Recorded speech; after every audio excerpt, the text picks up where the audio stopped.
아멘. 기도하겠습니다. 은혜의 주님, 한 주간도 주의 택한 백성들 주님의 날개 그늘 아래 품으시고 지키시고 보호하여 주시었다가 오늘 주님께서 복 주시기로 작정한 주님의 날에 원근 각처에서 주의 택한 백성들을 불러 모아 주시니 감사를 드립니다. 저희들 한 주간 세상 가운데서 지치고 상한 심령들로 예배의 자리에 나왔을지라도 예배 가운데 주님을 만나고 주님께서 저희들의 삶을 조명하여 주심으로 말미암아 저희들 회복되어지게 하여 주시고 예배를 마치고 돌아가는 발걸음 가운데 기쁨과 평안의 발걸음이 다 될 수 있도록 은총을 베풀어 주시옵소서. 예수님 이름으로 기도드립니다. 아멘.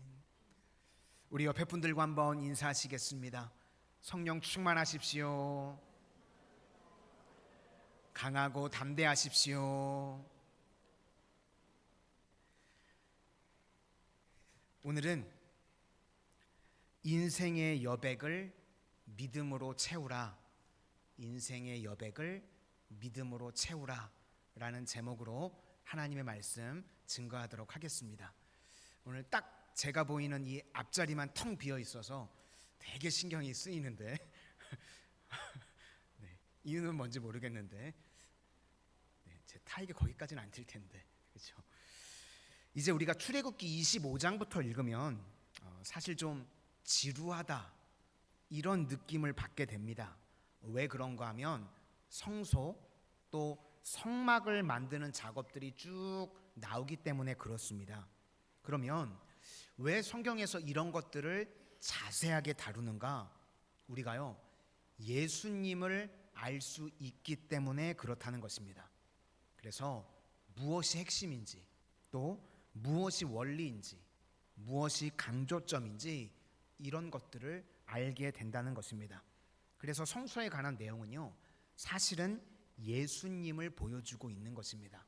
그래서 그 뿌리가 뭔지를 우리가 살필 수 있다는 것입니다. 우리 주님한테 전화 오셨나요? 네. 우리나라에서요, 좋은 게 참 많이 나오는 것 같습니다.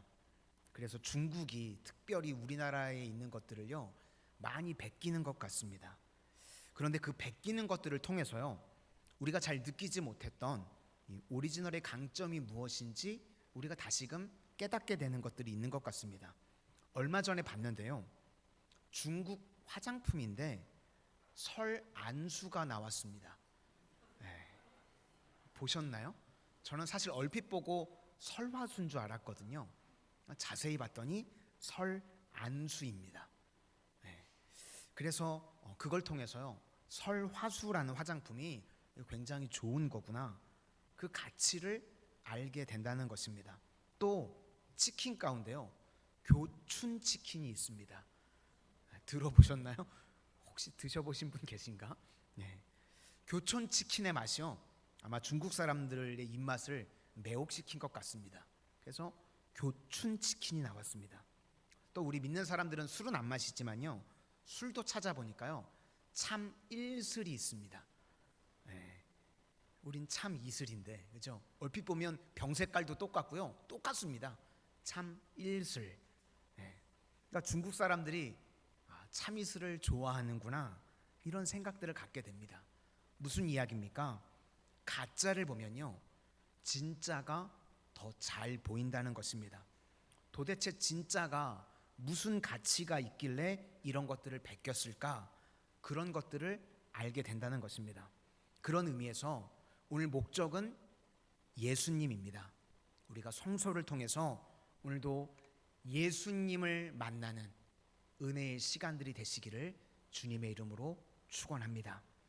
오늘은 세 가지를 살펴보기를 원하는데, 첫 번째는 예물을 가지고 나오라, 이것이 첫 번째 메시지고, 두 번째는 증거계를 살펴보도록 하겠습니다. 그리고 세 번째는 증거계 위에 이제 뚜껑을 덮습니다. 금으로 만들고 천사 둘이 이렇게 마주하고 있는데 그 빈 공간을 뭐라고 부르는가 하면 속죄소 이렇게 부릅니다. 그래서 속죄소가 주는 메시지가 무엇인가? 이렇게 한번 살펴보겠습니다. 차례대로 보겠습니다. 첫 번째는 예물을 가져오라. 1절부터 9절까지 말씀입니다. 우리 2절을 한번 다 같이 보시도록 하겠습니다. 2절입니다. 시작. 이스라엘 자손에게 명령하여 내게 예물을 가져오라 하고 기쁜 마음으로 내는 자가 내게 바치는 모든 것을 너희는 받을지니라. 하나님께서 지금 내게 예물을 가져오라 라고 말씀하십니다. 그러면 우리가 궁금하지 않습니까? 도대체 왜 예물을 가져오라고 하시는가? 우리 하나님은 기적의 하나님이십니다. 홍해를 가르셨죠. 하늘에서 만나와 메추라기를 내리셔서 먹이셨습니다. 그러면 기적으로 그냥 만드시면 될 것 같은데 예물을 가져오라 그러셨다는 것입니다. 이유가 무엇인가? 우리의 유익 때문에 그렇다는 것입니다. 그러면 도대체 왜 시작을 할 때 예물을 가지고 오라고 하는 것이 우리에게 유익이 되는지 한번 살펴보자는 것입니다. 지금 이스라엘 백성들이 가지고 있는 모든 것이요, 하나님께서 주신 겁니다. 지금 드릴 수 있는 여지가 있습니다. 그런데 그 드릴 수 있는 여지가 있는 100% 모든 것을 하나님께서 주신 겁니다. 출애굽할 때 이스라엘 백성들이 노예였죠. 그러면 빈손으로 얼마든지 나올 수 있었습니다. 그런데 하나님께서 이스라엘 백성에게요, 은혜를 베푸십니다. 그래서 출애굽기 12장 35절과 36절을 보면 애굽 사람에게 은금 패물과 의복을 구하라 이렇게 하나님께서 말씀하십니다.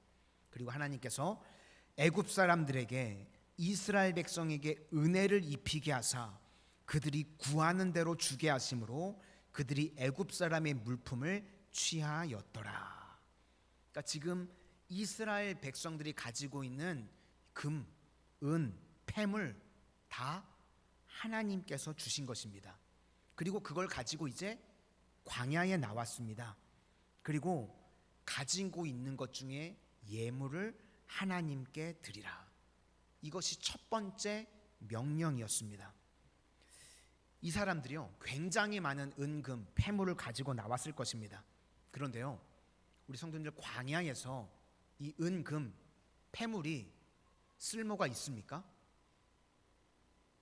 그냥 무조건 있으면 좋은 거니까, 그죠? 쓸모가 있든 없든 그냥 움켜쥐고 있어야 되는데 사실 광야에서는요, 금, 은이 소용이 없습니다. 이게요, 돌과 별반 다르지 않습니다. 그렇지만 아마도 귀하다고 그래가지고 아껴 쓸 것 같습니다. 그랬겠죠. 그리고 또 하나는 무엇인가 하면 우리는 전지적 작가 시점으로 보기 때문에 다 알죠. 출애굽 1세대 갈렙과 여호수아를 제외하고는요, 다 광야에서 죽었습니다. 그러니까 사실은 지금 이 사람들은요, 쓰지도 못할 은금 패물입니다. 그래서 두 가지로 요약을 할 수가 있습니다.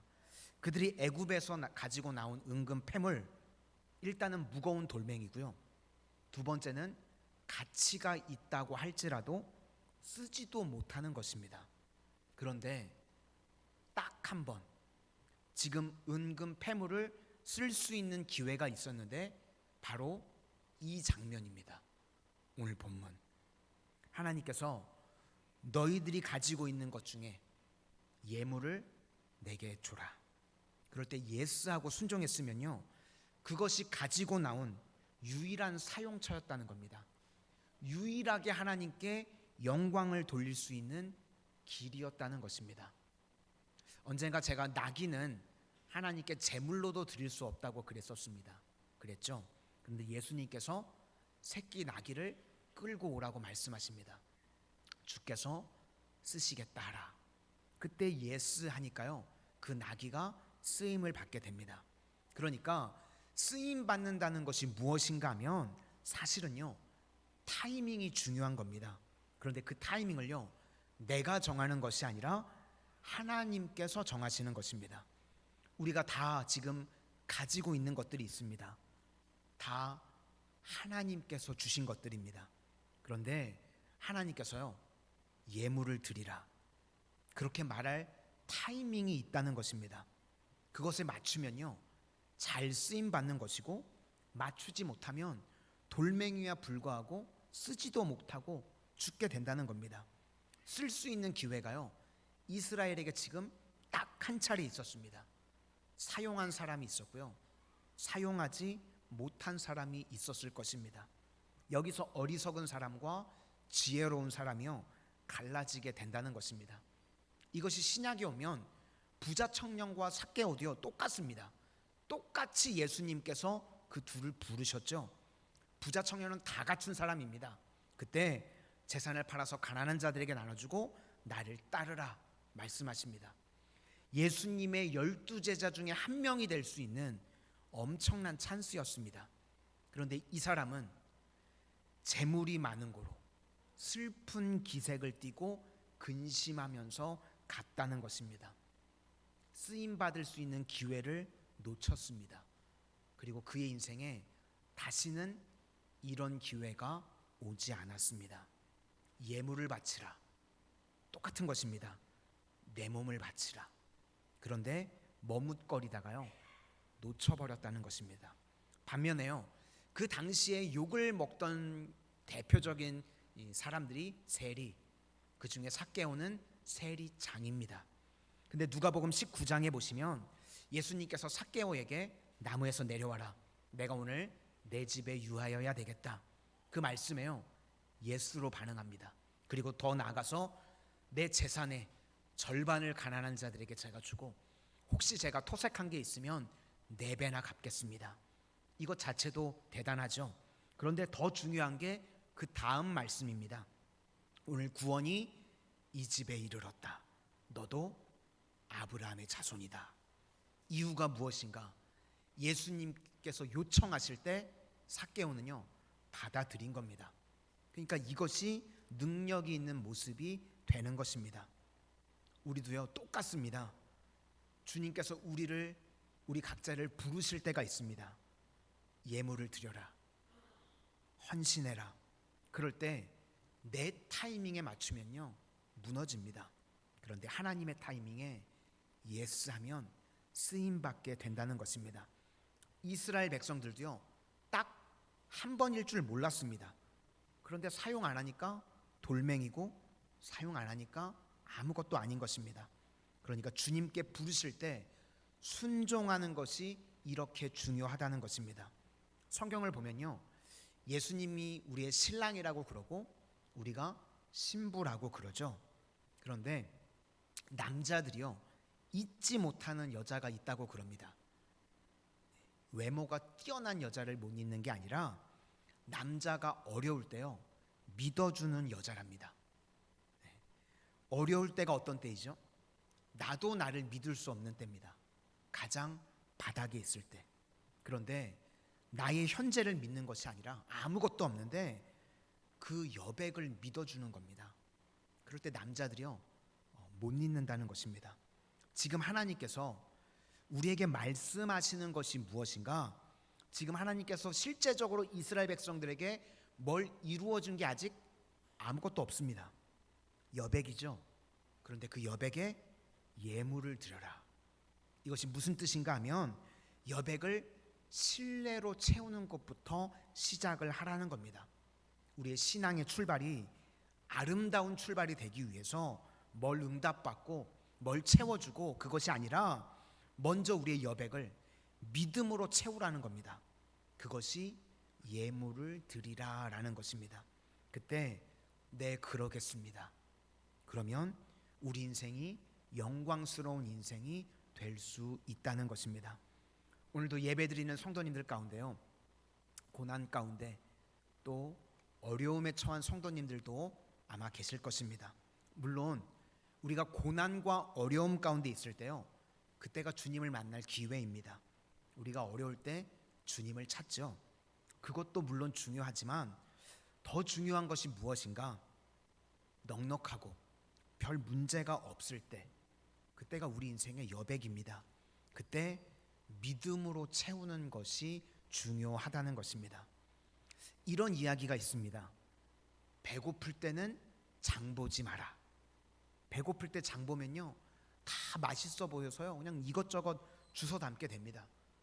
제 고백입니다. 네, 배고플 때는 장 보지 마라.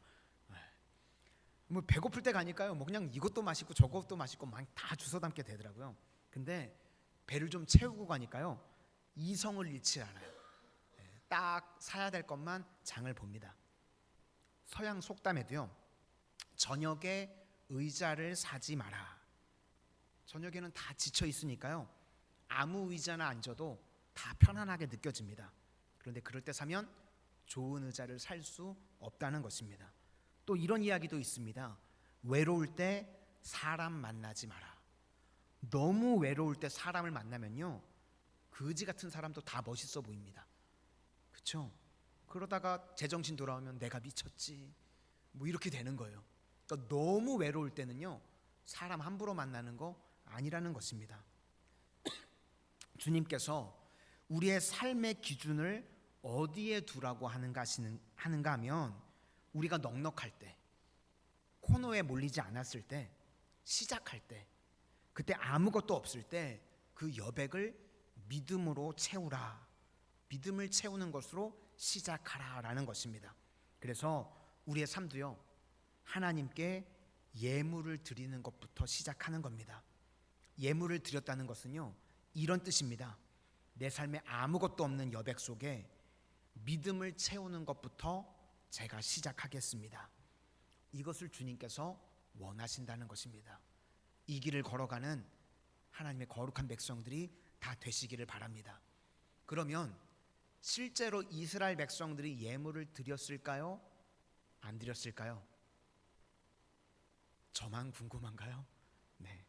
출애굽기 36장 3절에서 5절까지 나와 있는데 제가 읽어드리도록 하겠습니다. 그들이 이스라엘 자손의 성소에 모든 것을 만들기 위하여 가져온 예물을 모세에게서 받으니라. 그러나 백성이 아침마다 자원하는 예물을 연하여 가져왔으므로 성소의 모든 일을 하는 지혜로운 자들이 각기 하는 일을 중지하고 와서 모세에게 말하여 이르되, 백성이 너무 많이 가져오므로 여호와께서 명령하신 일에 쓰기에 남음이 있나이다. 이렇게 1차적으로 이스라엘 백성들은요, 멋지게 순종했습니다.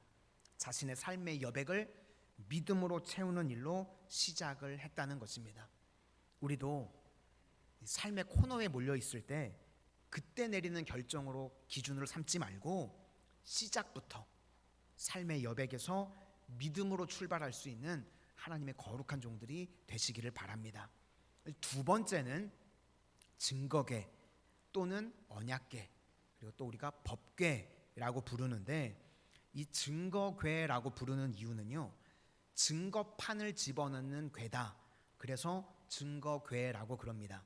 사이즈가 크지 않습니다. 한쪽이 2규빗 반이라고 그러는데, 규빗은요, 우리 손가락 끝에서 여기까지, 보통 사람마다 크기가 조금 차이는 있는데 45cm 정도, 45cm를 규빗, 그러니까 한 1m 10 정도 되는 것 같습니다. 크지 않습니다. 또 이것을 만드는 재료는 조각목이라고 그러는데, 옛날 성경을 보시면 시띠나무라고 되어 있습니다. 이 나무의 특징이 무엇인가? 흔하고요, 볼품이 없는 나무입니다. 그런데 강점이 있습니다. 태양빛이 내리쬐면 다른 나무들은 틀어진다든지 뭐 갈라진다든지 그러는데, 이 나무는요, 그런 게 없습니다. 내구력이 좋은 거예요. 태양에 잘 견딥니다. 그리고 이 나무로 만들고 난 다음에 뭘 했는가? 금으로 도금을 했답니다. 그리고 목적은 하나님의 돌판을 집어넣는 것입니다. 우리 16절을 다 같이 한번 보시겠습니다. 시작. 내가 내게 줄 증거판을 궤 속에 둘지며. 그러니까 증거판을 집어넣는다 그래서 증거궤라고 불렀습니다. 무슨 메시지인가? 우리 마음의 중심에 하나님의 말씀만을 둬야 된다는 것입니다.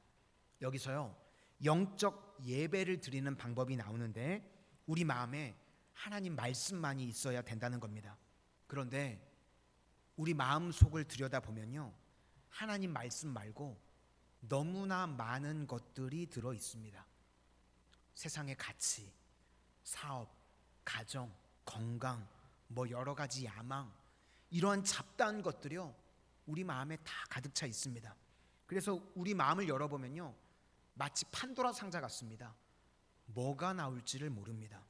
그래서 어떨 때는요, 자기 자신도 자기 마음에 대해서 헷갈립니다. 그래서 내 안에 내가 너무도 많아. 찬양 가사가 있는데 아시나요? 가시나무라고. 내 안에 내가 너무 많은 거예요. 많은 게 들어있는 겁니다. 그래서 자기도 뭐가 나올지를 모르는 겁니다. 그러니까 우리에게 주시는 메시지가 무엇인가? 내 속에 하나님 외에 다른 것들 다 뿌리 뽑아내라는 것입니다. 그래서 내 마음속에 오직 하나님 말씀만 있게 하라. 그것이 증거의 메시지입니다. 그것이 참된 영적 예배를 드리는 사람의 모습이라는 것입니다. 우리가 기도를 한다고 그러는데, 기도를 하면 언제까지 해야 되는가? 하나가 보일 때까지입니다. 솔로몬의 위대성이 어디에 있는가? 1000번제를 드리고 난 다음에 하나님께서 예배에 감동을 받으셔서 물으셨죠. 너에게 무엇을 해주기를 원하느냐? 그러면 이것저것 구할 게 많을 것 같은데 딱 하나를 구합니다. 백성들을 잘 재판할 수 있도록 듣는 마음을 주십시오. 그게 지혜죠. 사명 딱 하나 구했습니다. 그때 하나님께서 너무 기쁘셔서요, 장수도 주고 부귀도 주고 원수도 제하여 주시고 다 주십니다. 그러니까 기도는 언제까지 우리가 해야 되는가? 하나가 보일 때까지. 그래서 인생에도요, 대가들을 만나보시면요, 뭐 물어보면 딱 한 가지가 나옵니다. 그런데 허접한 인생들 보시면 대답도 못할 뿐더러 헤맬 때가 많습니다. 왜 그런가? 너무 많은 겁니다. 그래서 기도는요, 우리 성도님들 하나가 보일 때까지. 우리 청년들도 많진 않지만 배우자를 놓고 기도할 때가 있죠. 기도해서요, 한 명이 보일 때까지 기도하는 겁니다. A랑 B를 놓고 기도하는데요, 대개 그러면 누구랑 결혼하냐면 C랑 결혼합니다. 그러니까 결국은 A도 아니고 B도 아니고요, 기도하면 C라는 한 사람을 하나님께서 딱 보여주십니다. 그때가 결혼할 때라는 거예요. 사명도 마찬가지입니다. 기도할 때요, 하나가 보입니다. 그래서 내 마음에요, 하나님 말씀, 그거 하나가 있어야 된다는 겁니다.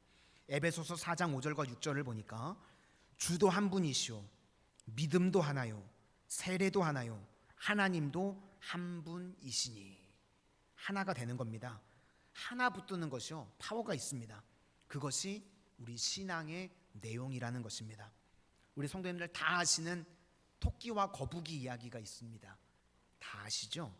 토끼와 거북이의 장단점을 보시면 토끼는 뭐가 문제인가? 상대편을 바라보고 결정을 합니다. 그러니까 토끼의 모든 결정은요, 거북이를 바라보고 결정을 하는 거예요. 아마 거북이가 빨랐다 그랬으면 토끼도 빨리 뛰었을 겁니다. 근데 보니까 느린 거예요. 방심하고 잠을 잡니다. 우리 인생을요, 절대로 그렇게 살면 안 됩니다. 옆에 있는 주변 환경이나 사람 바라보고 그것이 나에게 영향을 주면 안 된다는 것입니다. 거북이의 강점은요, 목표를 향해서 걸어갑니다. 토끼 안 쳐다보죠? 뭐 자기가 빠르던 느리던 목표를 향해서 갑니다. 표대를 향해서 가는 것, 바로 그 차이입니다. 우리 인생은요, 상대평가가 아닙니다. 절대평가입니다. 그냥 하나님 말씀 하나 붙들고요, 그냥 가는 겁니다. 하나님의 부르심을 따라서요, 우리는 묵묵히 걸어가야 된다는 것입니다. 그래서 증거계가 우리에게 주는 메시지가 무엇인가 하면, 증거계는요, 우리의 마음입니다. 우리의 마음에 말씀만 있어야 된다는 것입니다. 하나가 있어야 된다. 이렇게 하나님 말씀 하나 붙드는 믿음의 종들이 다 되실 수 있기를 소망합니다. 이제 마지막 세 번째 메시지는 이 증거계 박스 위에요, 뚜껑이 있는데 그 뚜껑을 속죄소라고 이야기를 합니다. 박스를 만들 때는 씨띠나무에다가 금을 도금을 했는데 뚜껑은요 100% 금입니다. 그리고 그 뚜껑 위에 천사 둘이요 이렇게 날개를 펴고 있는데 그 중간 공간을 속죄소라고 부릅니다. 우리 20절 다 같이 한번 보시도록 하겠습니다. 20절입니다. 시작. 그룹들은 그 날개를 높이 펴서 그 날개로 속죄소를 덮으며 그 얼굴을 서로 대하여 속죄소를 향하게 하고. 우리가 신약에서 예배를 드리는 것은요 예수님을 만나는 것입니다. 구약에서는 7월 10일 대속죄일에 딱 한 차례 대제사장이요 어린 양의 피를 가지고 가가지고요 이 속죄소 공간에다가 피를 뿌리는 겁니다. 그러면 그때 속죄가 이루어지고 그리고 거기서 하나님께서 만나주시고 그때 말씀을 주시는 겁니다. 그러니까 세 가지죠. 속죄가 이루어지고 만나주시고 말씀을 주시는 겁니다. 그게 22절에 나오는데 우리 22절도 한번 다 같이 보시도록 하겠습니다. 시작. 거기서 내가 너와 만나고 속죄소 위 곧 증거계 위에 있는 두 그룹 사이에서 내가 이스라엘 자손을 위하여 내게 명령할 모든 일을 내게 이르리라. 그래서 신약이 오면 예수님께서 하시는 일과 속죄소와 똑같은 일이 벌어집니다. 마태복음 1장 21절을 보시면 아들을 낳으리니 이름을 예수라라. 이는 그가 자기 백성을 그들의 죄에서 구원할 자이심이라. 예수의 이름의 뜻이 죄에서 구원한다. 이게 속죄라는 것입니다. 그리고 또 하나 마태복음 1장 23절을 보시면 처녀가 잉태하여 아들을 낳을 것이요 그의 이름을 임마누엘이라 하리라 하셨으니 이를 번역한즉 하나님이 우리와 함께 계시다 함이라. 이것이 바로 동행 만나 주심입니다. 그러니까 결국은 이 속죄에 속에서 있어야 되는 모든 일들이 예수님 안에서 다 이루어진 겁니다. 그러니까 실은 이 속죄소가요 예수님이라는 것입니다. 그래서 우리가 신약에 오면 이렇게 예배를 드리는데 바로 이 자리, 이 공간이요 속죄소입니다. 그래서 여기서 어린 양의 피가 뿌려짐을 통해서 우리의 죄가 속죄됩니다. 구원을 받는 것입니다. 오늘도 예배의 자리에 나오신 우리 모든 성도님들 예수의 이름을 붙들면 우리의 죄가 사해짐을 믿으실 수 있기를 바랍니다. 이것이 속죄의 능력, 이 예배라는 겁니다. 또 하나는요 예수님을 만나는 시간입니다. 임마누엘 되시는 예수님께서 우리 각 심령들 한 분 한 분을 만나주시고, 세 번째는요 주님께서 시기적절하게 우리에게 말씀을 주시는 겁니다. 그래서 신약에서의 이 속죄소의 개념이 예배인데요, 예배는 속죄가 이루어지고 예수님과 만남이 있고 우리를 인도하시는 말씀이 있는 겁니다. 이걸 보여주고 있습니다. 그래서 속죄소는 예배가 무엇인지 우리에게 보여주는 것입니다. 우리가 다 믿는다고 하면서도요 우상 숭배를 하는 이유가 무엇인가? 불안해서 우상 숭배를 하는 겁니다. 불안하다는 건요 내 마음에 예수님으로 가득 차거나 말씀으로 가득 차면요 불안할 이유가 없습니다. 그런데 내 안에 예수님이라 말씀이 있는 것이 아니라 다른 것들로 가득 찰 때가 있죠. 뭐 욕심, 내 욕구, 그런 것들로는 아무리 채운다고 그래도요 예수님이 없으니까 결국은 불안한 인생이 되는 것입니다. 그런데 아무것도 없다고 할지라도 예수님으로만 꽉 차 있으면요 평안이 있습니다. 그런데 예수님이 아니라 다른 것으로 채워지면 불안하고 목마름이 있는 인생이 된다는 것입니다. 그래서 우리 인생에요 모든 불안은 예수님이 답입니다. 예수로 가득 차게 되면요 다 해소가 되게 된다는 것입니다. 그래서 우리가 성경을 보면요 맨날 죽으라는 이야기를 합니다. 교회는 그래서요 힐링 센터가 아니라요 킬링 센터입니다. 네, 오늘도요 힐링하러 오신 게 아니라 죽으러 오신 거예요. 제가 다 지금 막 보내고 있잖아요, 그렇죠? 네. 왜 죽으라고 그러죠? 갈라디아서 2장 20절 그런즉 이제는 내가 사는 것이 아니요 오직 내 안에 그리스도께서 사시는 것이라. 내가 죽으라는 이야기는요, 내 안에 예수님께서 사신다는 겁니다.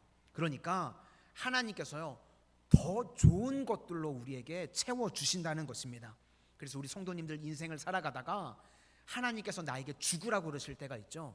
그러면 기뻐하실 수 있기를 바랍니다. 아, 이제 내게 상상도 못할 은혜로 채워주시려고 그러는구나. 그것이 오늘 속죄소입니다. 오늘 3가지 메시지였습니다. 시작할 때 예물을 드리라. 내 삶의 여백일 때 믿음으로 채우라는 것입니다. 그 다음에 증거계는 내 마음입니다. 우리는 판도라 상자가 되면 안 되고요, 말씀 하나, 그거 하나 있어야 될 줄로 믿습니다. 그리고 속죄소는 예배의 본질입니다. 예수 안에만 죄사함이 있고 예수 안에 동행이 있고 예수께서 우리에게요, 갈 길을 알려주십니다. 말씀이 있다는 것입니다. 이거 붙들고 헤매는 인생이 아니라 갈 길을 밝히 보이시는 그 주님의 길을 따라가는 믿음의 백성들이 다 되시기를 주의 이름으로 축원합니다. 우리 다